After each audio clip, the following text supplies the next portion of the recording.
Good morning, everyone. Or just Jacob. Good morning. How are you? Doing good. We're getting a little bit of a chirping from the background of your audio. Just see. Well, I'm guessing it's the Nespresso. Could be. Do you hear it now? No, it's done. It's my coffee. Nicely solved. Second coffee of the day that I earned by finishing my water. Love to see it. Everyone, best creamer. I mean it. Sorry, you guys. I'm starting a little more chaotic today, but you know. More chaotic than planned or more chaotic than usual? I think expertly planned chaos. I do want to show what I made for breakfast really quick, or like whatever this is, my midday meal. I made crumpets, you guys, out of my sourdough. I made this. How are they? They're really good. Put a little butter, a little jam. Just that. Makes my British heart feel right at home. One of those things too that's just better because you made it. Yeah, you got like the pride investment as well. I know, yeah. I'm really impressed with myself because making things is not my strong suit. You know? But Hannah's here, Brennan's here. Appreciate you guys. Hannah, were you able to finish the book? I know you messaged me and said you were down to the wire. It's okay if you didn't. No judgment. Did you finish the book, Jacob? That I would judge. I did finish the book. I took the usual strategy of, well, this is like an 11-hour book, so I'm going to listen to it in little bits, and then 7 hours in a single day to finish it off. So I think I finished it Wednesday, though. Plenty of time to spare. Oh, good work.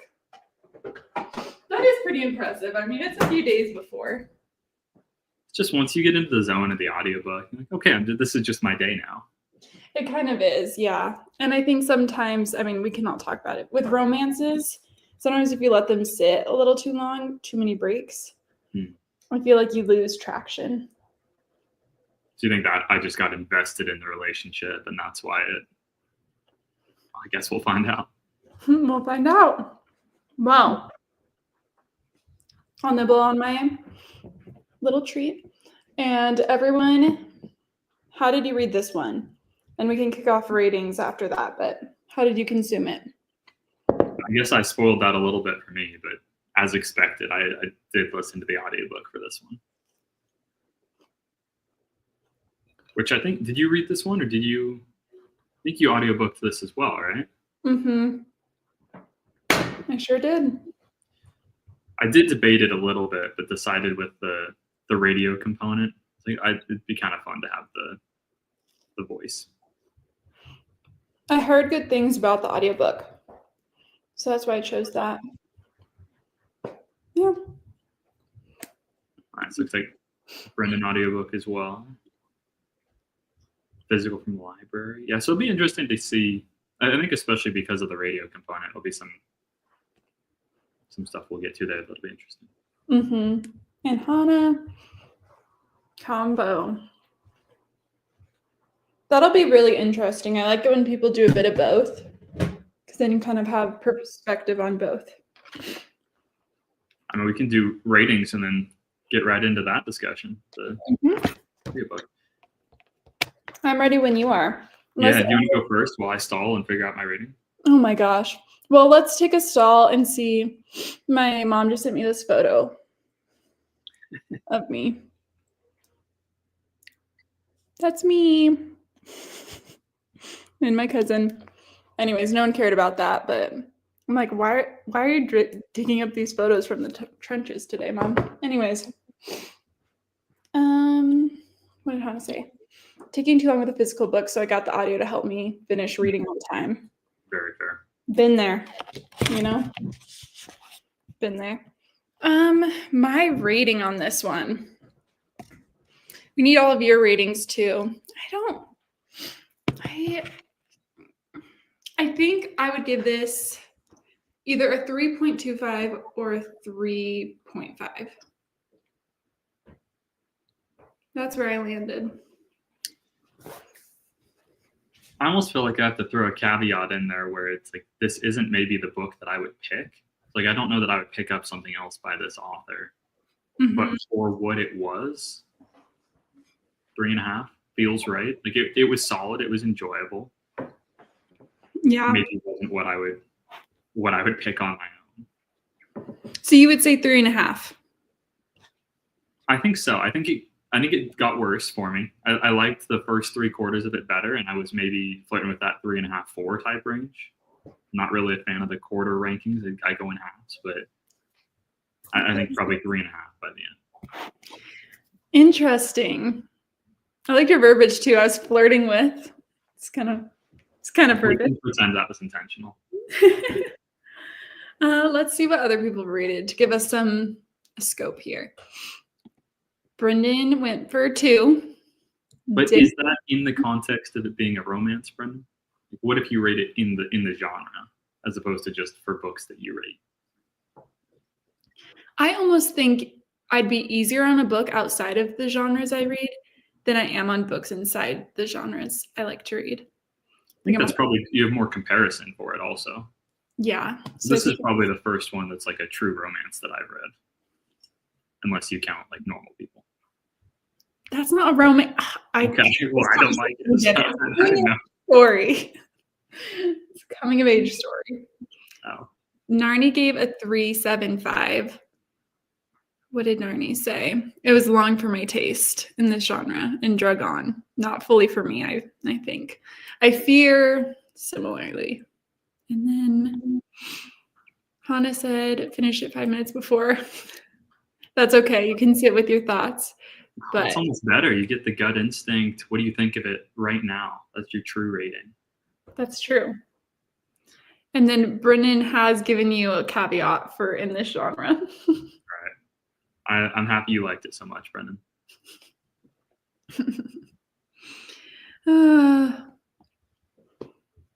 What can you do?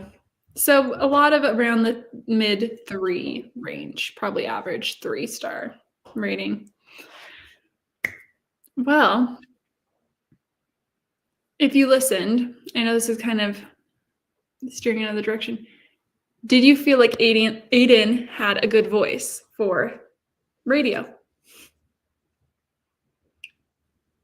I thought, so the audiobook, there were the 2 voices where every time between chapters, it would go to like that little quote. I wasn't sure, is that supposed to be his? That felt like it was supposed to be his radio voice. Yeah. I didn't like that one as much as just the normal narration voice for him. I thought that was a better voice than the like put on radio voice. I agree. I thought that was interesting, and I'm like, I guess you should make it sound like it's radio for sure. Yeah. But also, I don't think he had to change his voice significantly for that. Like, I think you can add other ambiance to those little interludes that would make you feel like, oh, I know they're on air. Even just a little like switch flick at the beginning where you hear like the mic pop, and there's some of that. Is that how you took it as well? Those little in-betweens were the radio snippets? Yeah. Which was fun, I will say, in the audio. Yeah, I did like it conceptually. Yeah. Oh, conceptually. Well, just I preferred the regular voice, but it was a fun idea to throw. Yeah. Yeah, that's fair. How did everyone... You're changing your voice for the presentation here. My voice? Yeah. I'm thinking about my voice now as I'm talking because it's not my normal.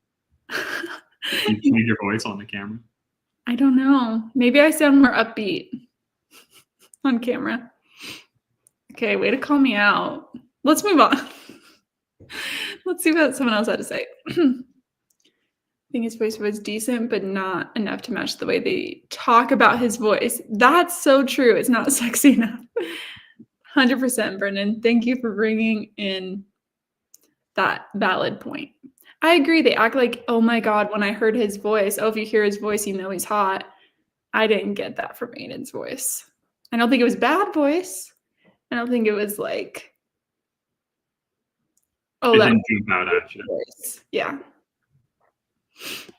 Brendan, thank you for bringing us back to earth, with that.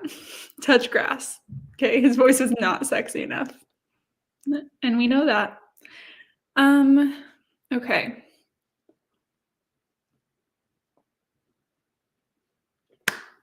We did also watch the movie, so we'll mix in thoughts on Sleepless in Seattle. Did you guys all have a chance to watch that? Just want to check in. Because we literally just watched it, so I feel like it's going to come up a lot in conversation. Finished it 20 minutes ago. 20 minutes ago.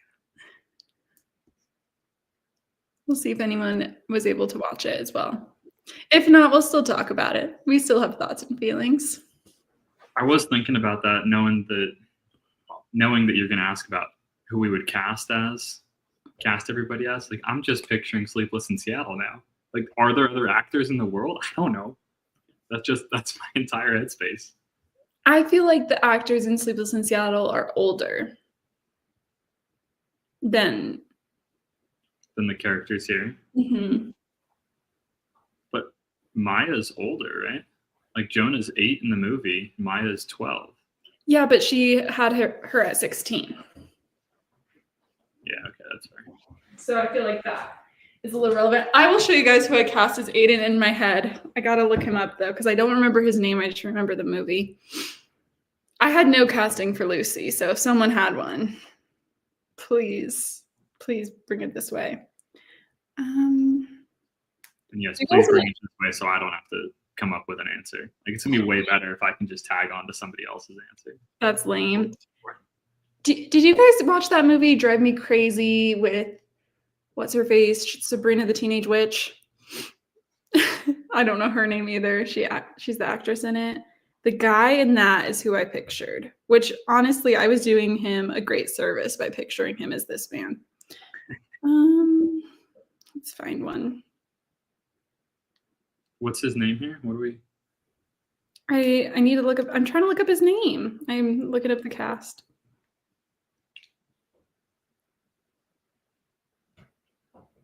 Pull it up on your computer and you can screen share it for us. Oh, I was just going to turn it around. Is that works too? Is that too old-fashioned for the group? That would be great. Okay. Tim.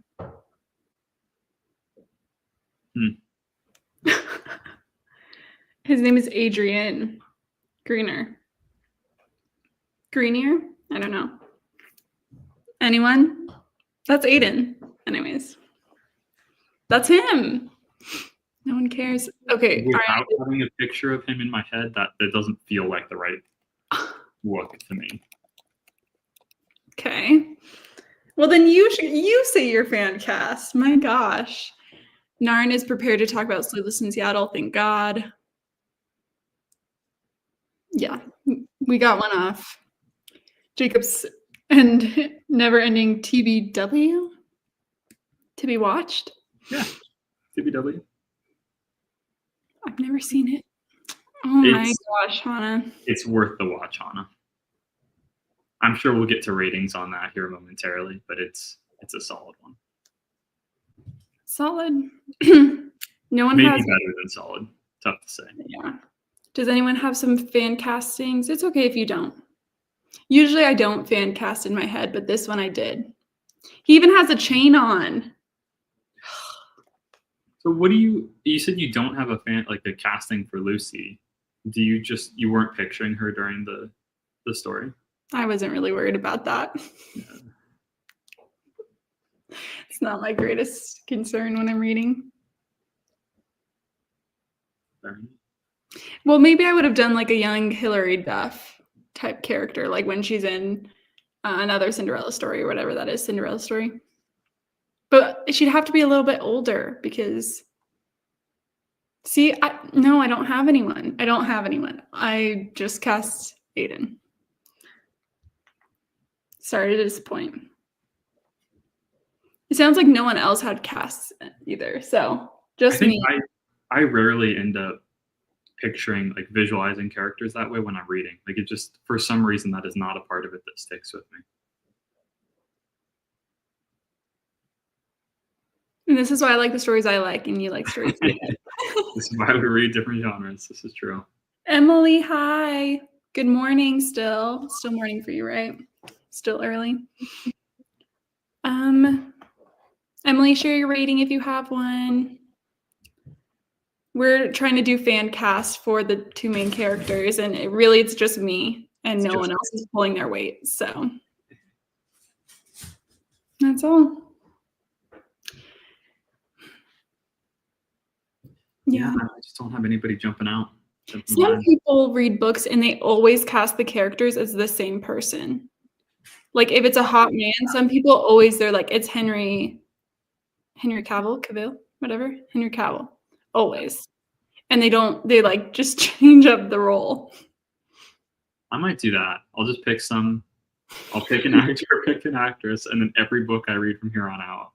And it's like voice instead of having my mind actually work that way. They should actually have different costumes. That's the only difference. Sorry, I am on dog patrol, so I gotta let this dog out. I'll have to just report back next time of who I'm choosing for my default fan casts moving forward. I think that'll be better than coming up with a fresh one that's actually accurate for a book. I guess that's fine. Kind of lame, but whatever. It's a little uninspired. No, I'm excited about this. Everyone says they don't do fan casts, so. But Emily gave it a 4. So. Is that the high rating so far? Yeah, I think so. Very nice.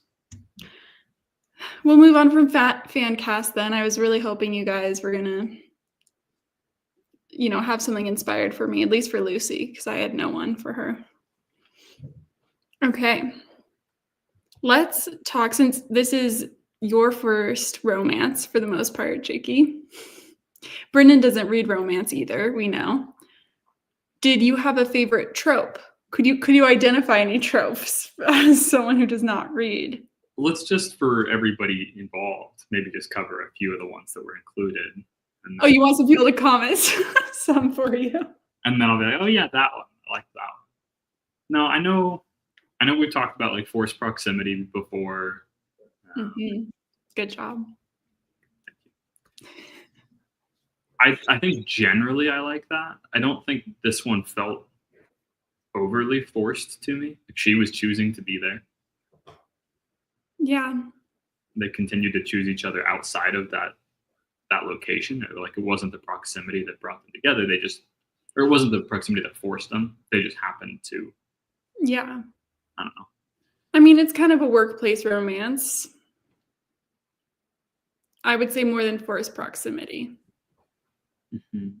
Because they're working, and instead of just working, they're horny for each other 24/7. So I did like some of that dynamic where there's almost the layers to it, where you can tell there's some back and forth like while they're doing the radio show. So it's more subtle almost. They have banter. Yeah. Banter. Yeah. You have a single mom. Different than Sleepless in Seattle. This is not a spoiler, like for Hannah who hasn't watched it, because it happens the minute the movie starts. In that movie, our main character is a single dad who is widowed. Widowed. And then, if you know, you know. And then in this book, obviously, she is the single parent, but the father is very much in the picture for the kid. But yeah, that's one of the tropes. As far as like within the single parent aspect of it, I think I like that, the widower aspect more than how the book went with it, where they like are neighbors, it seemed like, or their backyards connect, or they're very close still. The single parent, I guess, didn't feel like a strong trope in the book. Yeah, much stronger in the movie. Yeah, I agree. I don't know if I mean, Brennan is going to come in the chat any minute now. Oh, wait, Narnia just said the same thing. Jacob and Brennan love a widow. Brennan's going to be in the chat and he's saying the widow. It just gives a very like authentic origin to it. To their feelings. Yeah. For what it's worth, all of this too, I'm picturing the holiday in the back of my head. I know you are. That's what Brennan is also. He should cast Jude Law. Ah, No, I don't think that's it. here we go. The truth. Yeah. What else? Emotionally unavailable. I don't know if that's truly a trope, but it is a theme in the book. And I would say a little bit of a forbidden romance, but Jacob, I think you would put the kibosh on that. Yeah. What's forbidden about it? Like, why? Where does that trope come in for you? Together. Like Why? they're supposed to come together to help her find someone to date. So Yeah, his why job can't he is be that guy? job, and he's not doing that job. He did the job. She found somebody to date. It's a success. No. I feel like it's a little forbidden. Why are they macking in a closet hidden away? Because it's He's an overachiever. He's supposed to find someone for her to date. He just decided nobody's doing this properly. Here we go. He steps in. It's giving forbidden. It is, like, slightly, not crazily, but I think it's more unintended than forbidden for me. There's nothing that externally is keeping them apart. excuse me. I'm like a concierge service.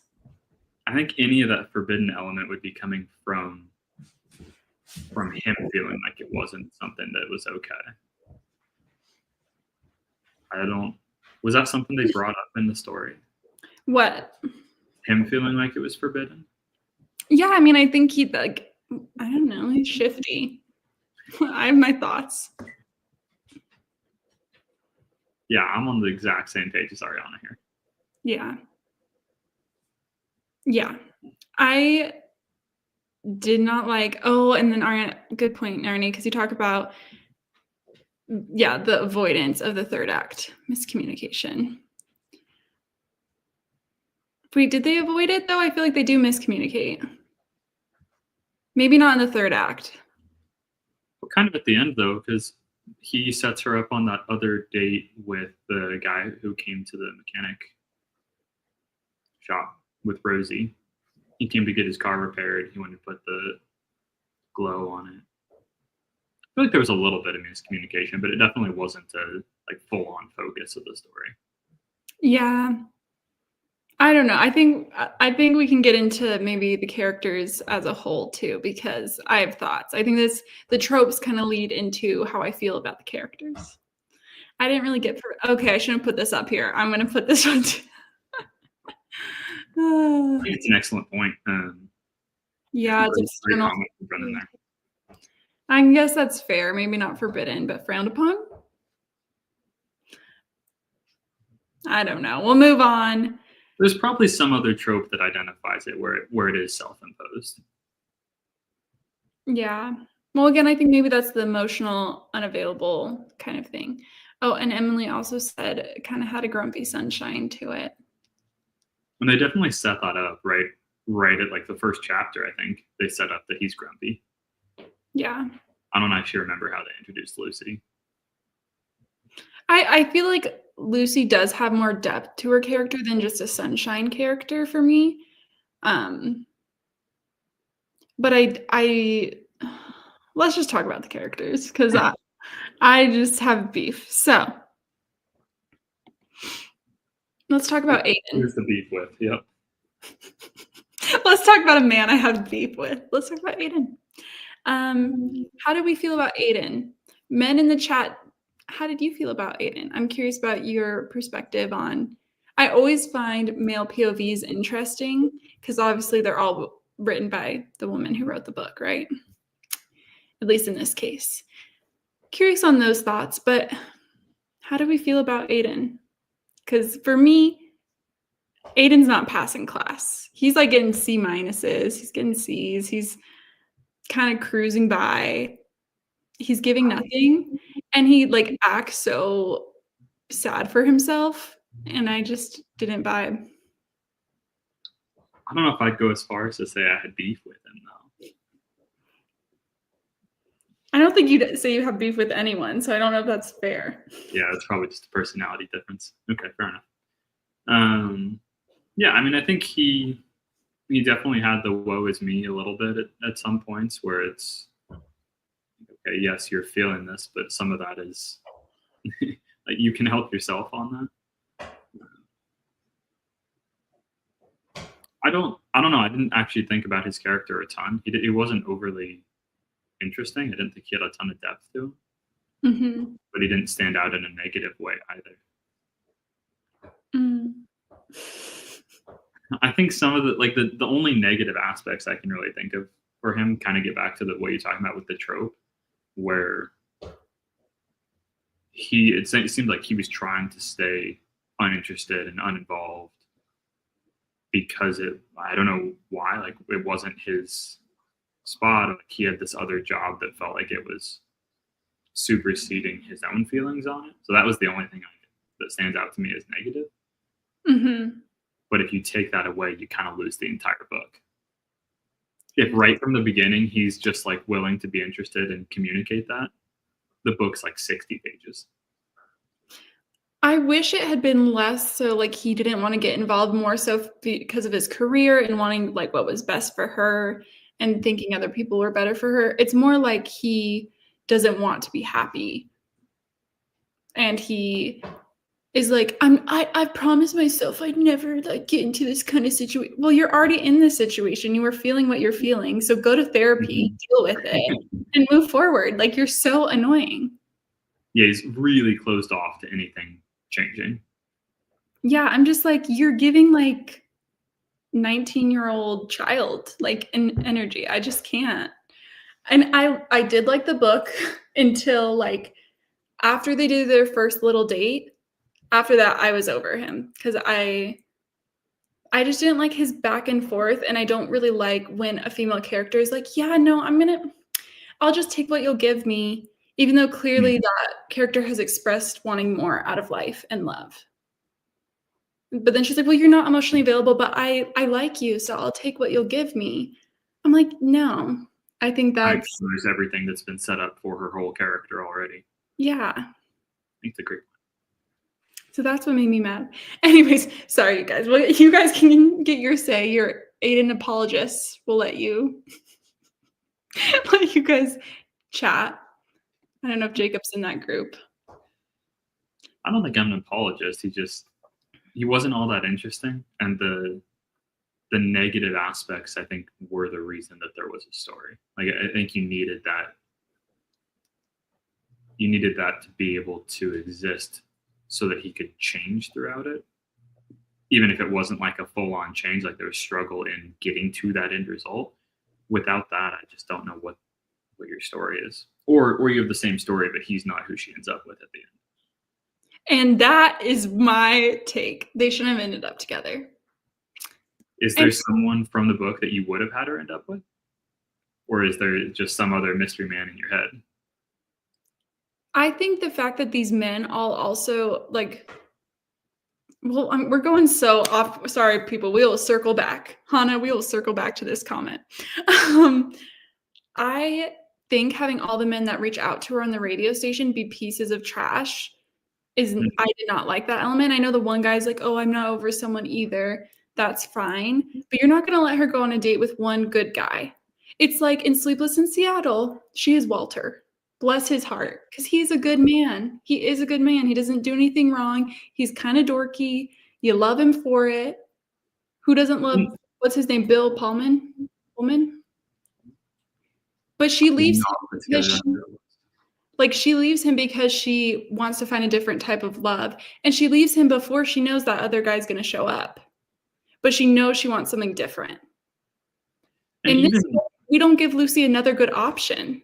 Mm-hmm. It's like, well, Aiden's all I got, I guess. When you don't have Aiden, there's not another option for Aiden either. Because going back to Sleepless in Seattle, the flip side of it, you have Victoria. And it's not like she's a horrible person either. Yeah. Like I think I'm saying the same thing. Yeah. So I didn't like that aspect. It was like, okay, Lucy's got to settle with him because what else does she have going for her? Nothing. Oh, except for the guy at the truck. Well, the guy with the truck was sweet. I wish she ended up with him. But they didn't really explore that. No, they didn't give you anything more of him. No, that was my.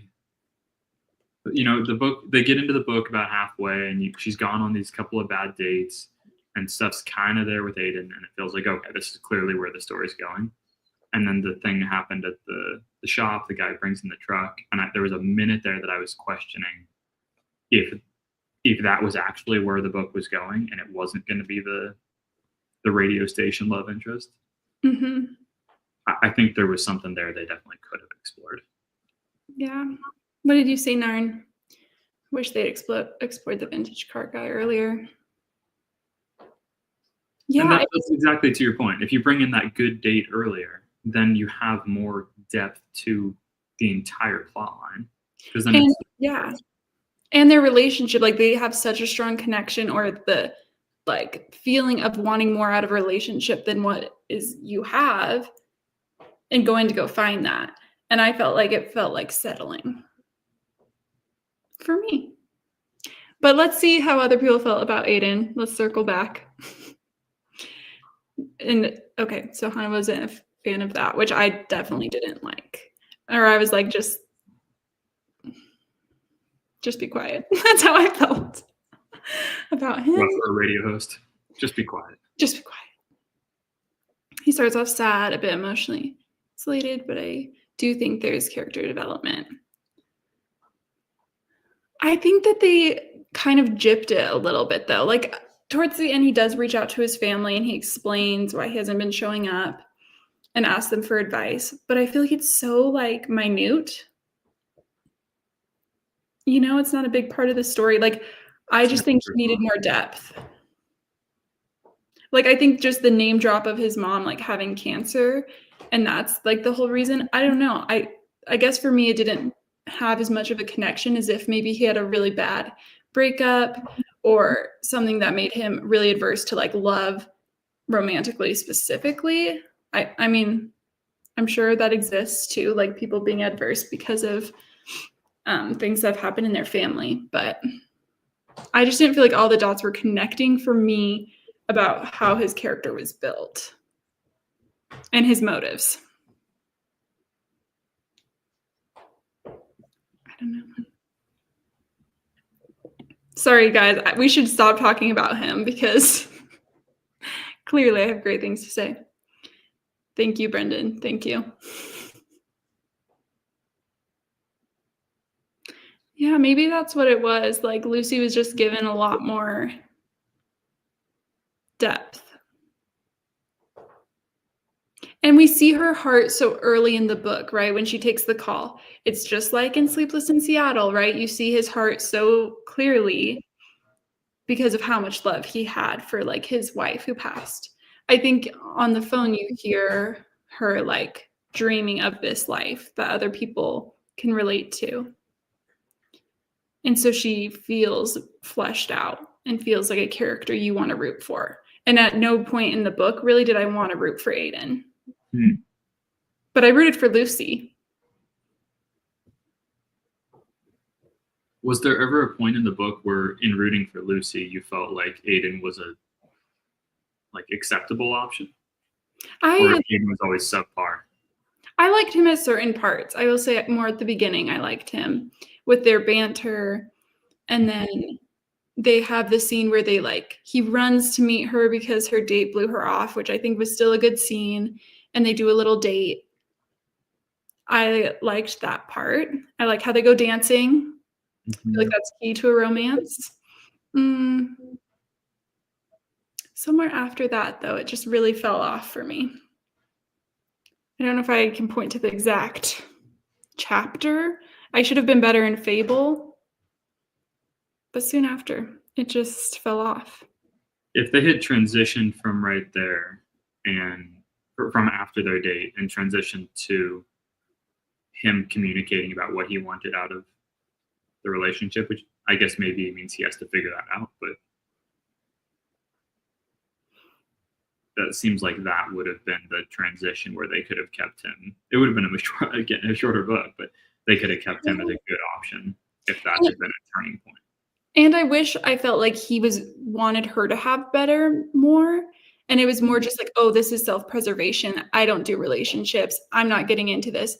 But you've already led her on. You've already shown interest and made her feel, like that was reciprocated. Mm-hmm. So that's, I think, what upset me at that point, if we're getting down to it. So it wasn't like, I'm not ready for this and I want better for her and I need to figure things out. And then that could have been the push and pull. And I felt like it was more like, no, this just isn't something I'm going to do for me, because this isn't for me. Anyways, I'm such a hater. I feel like, but Hannah agrees. Thank God someone agrees. Yeah, Lucy's story, not Aiden's. Yeah. Which is fine, right? But like, if you really want to root for a couple, like I always ask this when we read a romance, like, do you find their love story compelling and are they still together? Like, after you read this, do you think they stayed together? Are you rooting for that? Because obviously I'm not. I think so much of the book, it felt like this is what was inevitable. This is just what was going to happen, that there wasn't a rooting aspect to it for me, because it was just, this is what's going to happen. I didn't think of it so much. I don't necessarily think that means it was compelling, though. It kind of just happened. It was. It was, and you expected it to be. Like, kind of like what Ariana said too, is like, they go on that date and you're kind of like, okay, the story's over. What else are we doing? We're kind of grappling at straws, trying to create the rest of a story. So having watched Sleepless in Seattle after it, like going into this without the background, my expectation going into it was going to be the caller and the radio host as the love interest.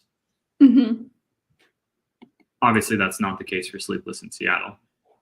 Starting this book, did you know it was the caller and the radio host as opposed to being a third party, I guess? I think I did. I think I saw like reviews of it, or I don't know if it says on the back, but I knew it was going to be between the radio host and someone who called in. Yeah. So I didn't have that illusion. But I do think I did like the idea of it being the radio host and I do kind of like the idea of like, she's trying to find dates, but he likes her and he's having trouble with it. It's just like, I just feel like he didn't express enough like admiration for her. And like maybe internally he had some of that going on, but not like fully fleshed out. Yeah, admiration for her, or like rationale for his restraint on not being interested in the relationship. Like you're saying, that was kind of just a choice. There wasn't an explanation. Yeah. Well, on a more positive note. Well, we already talked about the widower trope, which you and Brendan are rooting for. That wasn't in the book. Pretty much always, yeah. Any love story. So, did you prefer the film to the book? Your first watch. Yeah. This was Jacob's first time ever watching this movie. I don't think it's particularly close. Like I'm reading the book. I think 3.5. It's getting worse through this discussion, but 3.5. In the romance genre, if I'm trying to rate those on the same scale, it's so low. Trying to rate Sleepless in Seattle and First Time Caller on the same scale, it's not close. Yeah, Sleepless in Seattle is a classic for a reason. Yeah, there's so many good elements to it that I guess it's good knowing that First Time Caller is the spinoff of Sleepless in Seattle instead of the other way around. But you can kind of pick even you pick the kid. You look at Jonah versus Maya. It's not close. Like everything in the book, comparing the two, the book is like just a worse version for me. So true. And I was thinking of that when we were watching it this morning, is like the little actor who plays Jonah. Fantastic. Does such an amazing job. Who is this? who is this small child in this film. He does amazing. And he brings like levity, he brings like childlike wonder. He brings so much to this story and so much humor. And he's such an important character. And her daughter is like shruggable through the book, right? She's like not really integral besides doing the initial call. She doesn't feel nearly as important. Yeah, she's got that Indiana Jones bit that comes in a little bit. And I actually think that does do a nice job of adding a little bit of depth for Aiden. Is his interaction with her in the Indiana Jones context. But yeah, Jonah. Wait, Emily, have you seen the movie? You say you always rate them higher. Have you seen Sleepless in Seattle? Did you watch it for this? I'm curious. I guess it's fair if you don't like movies, but I feel like it is an exception to the rule. Brennan, 1,000,000% the movie. Yeah. Oh, you did watch it. Okay. Just before reading. Was it your first time watching it too? It's a classic in my family. I will have to say, like, I have a strong bias. I grew up watching it with my mom. We would watch the Holy Trinity, the Meg Ryan romance. What are the other two in there? When Harry Met Sally and You've Got Mail. Okay. I still need to watch You've Got Mail, but at least Harry Met Sally. Love that it was your first time.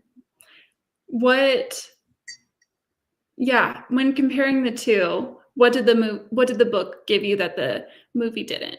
Not in a negative way, for everyone. Or what was something from the book that outweighed, the movie?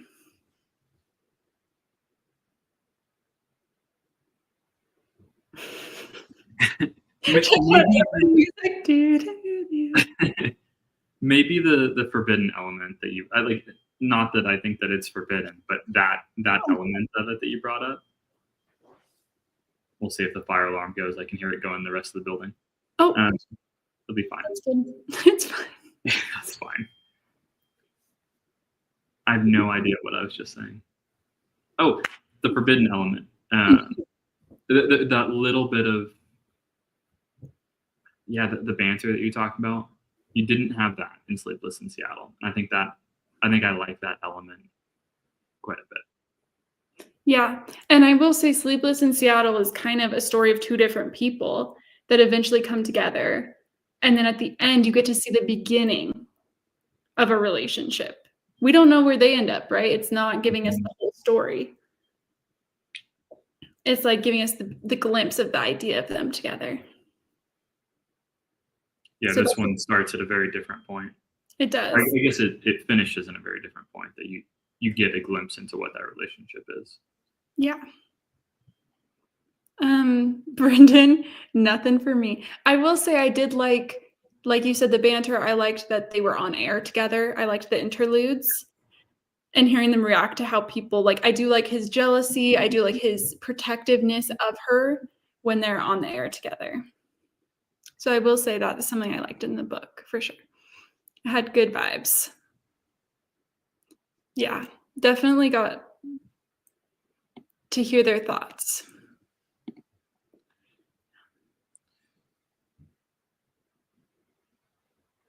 Wait, can you read this to me?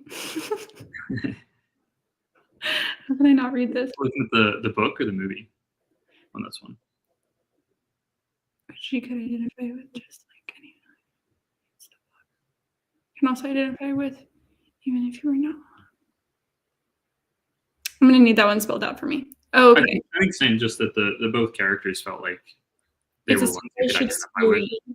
Novel. Probably because of that, the glimpse into their heads a bit more.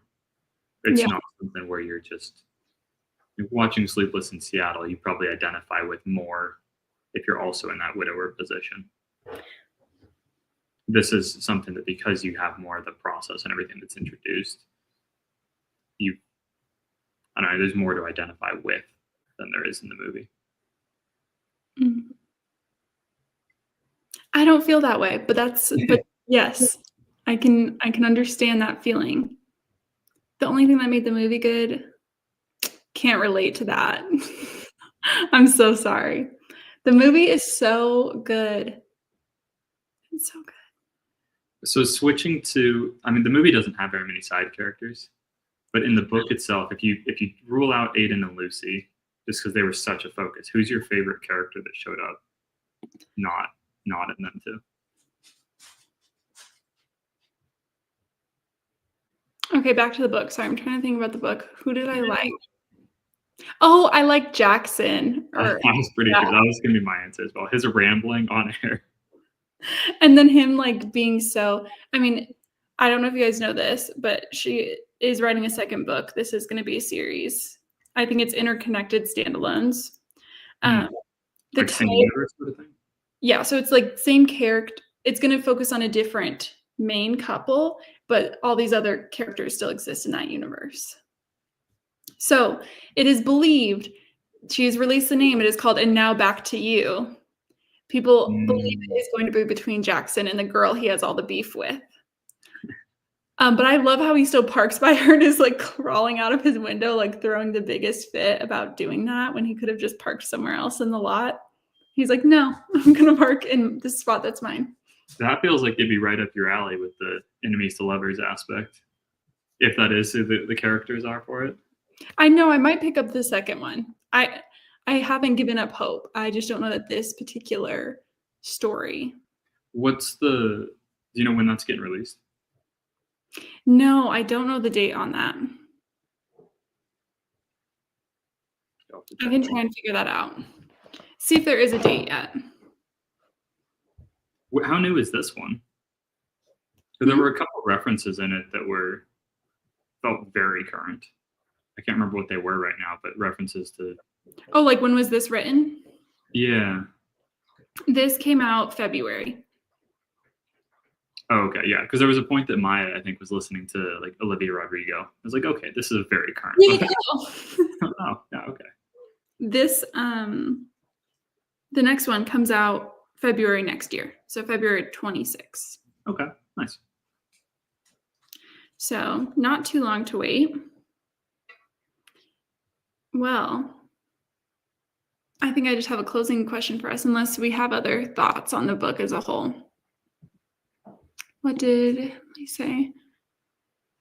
You have to suspend your belief with the movie. That is fair. I love it. She's, I hate flying. I know, I hate lying. I love it. I do think that's true, but I think there's a certain type of romanticism in that helped it. And I think what it is also is when these movies were coming out, I'm going to say 90s. The movie? Yeah. 93. What was it? 93. So they have like the old dial-up computers. To talk to these people, you have to send mail. Like you need people's home phones. Like I do kind of romanticize the era. And I think that helps the story so much be romantic to me. Versus like a modern day. I think she did a good job trying to make this modern, but I don't know that it makes it better for me. Yeah, I think it's just a different dynamic because you throw in like their texting back and forth. It definitely changes the dynamic as opposed to if it was letters across the country. Mm-hmm. I do think for it being an adaptation, she did a nice job of making it unique. Yeah, there was changes that it was its own story, and it's not just a straight 1-to-1. The movie to the book. Yeah. Well, final question, unless someone has any other comments, feel free to leave them.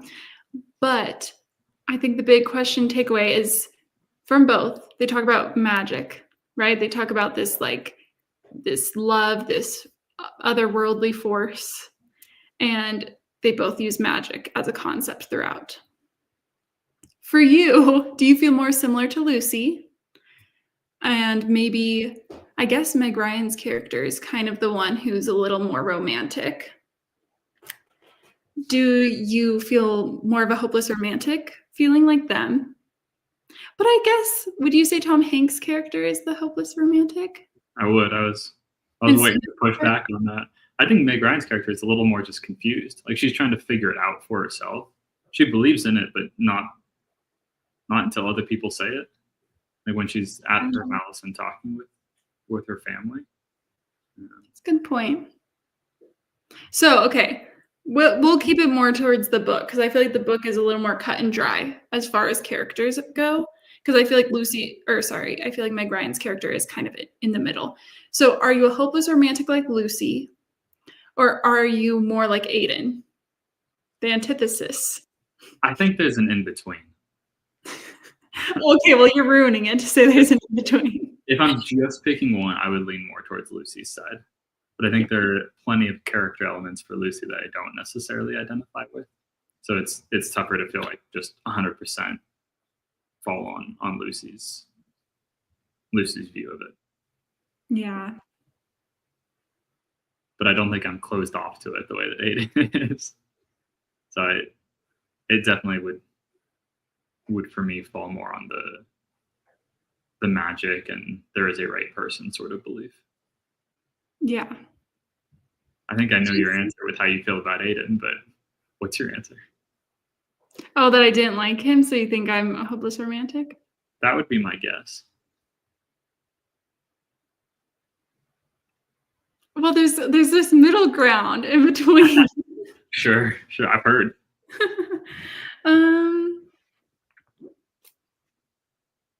Yeah, I mean, probably more towards Lucy. I don't know. Yeah.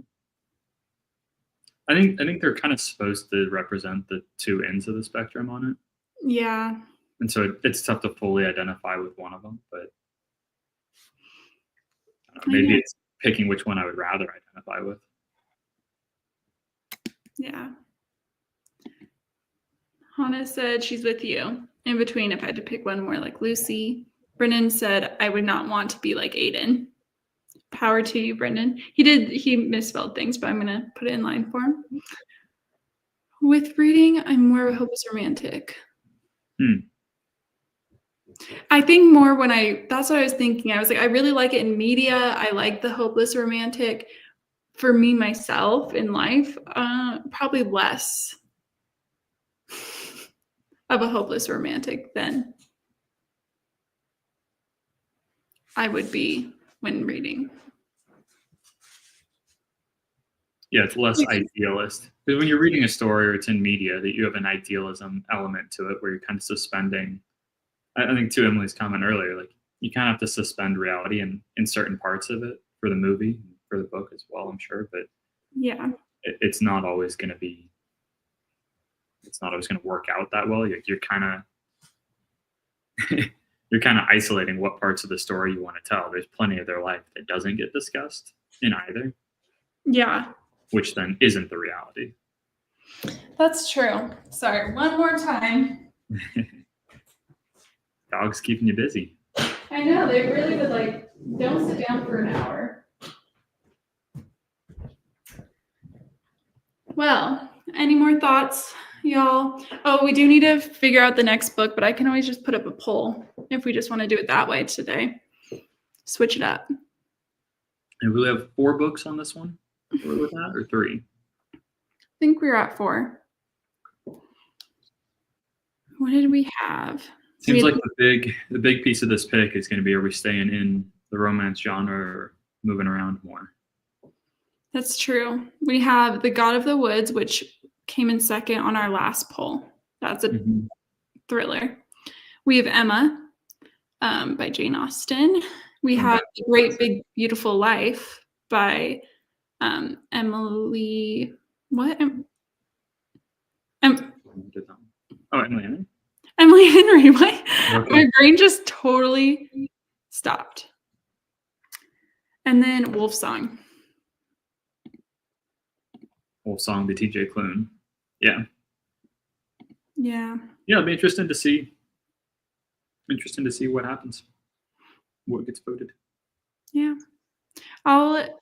Should I do 4 this time? I will. I'll just put 4 on the poll and we'll see what happens. We'll go from there. Well, thank y'all for getting up. Well, it's not in the morning Well, for some of you it is. Never mind.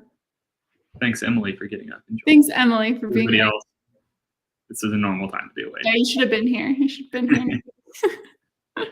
Well, chat soon, y'all. Bye. Bye.